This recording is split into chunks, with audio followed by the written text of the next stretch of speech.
Hey all, today we are going to learn about service account. We will learn and understand much about service account today. So basically, what is a service account?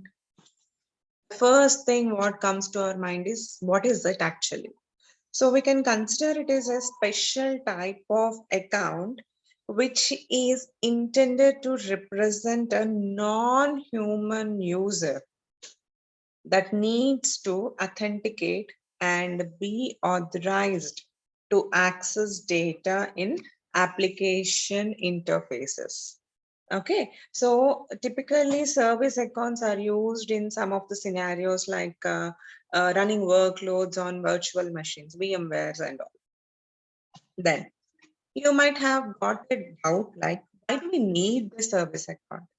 So basically, we use the service accounts to identify and authenticate a service, successfully start a service, to access or execute code or an application, and also for starting a process. So in all these scenarios, we may need a service account to communicate. Then, do you feel like both user and service accounts are same? The answer is a big no. User accounts are not same as service accounts. So what is service account and what is user account? User accounts are used by real users like the people, like humans, whereas service accounts are used by system services such as web servers, mail transport agents, databases, etc. Okay, so that's where you can say that it is not same as the user account. Generally, by convention and only service accounts have user IDs in the low range, that is less than 1,000, like that. Okay, what is the meaning of service account?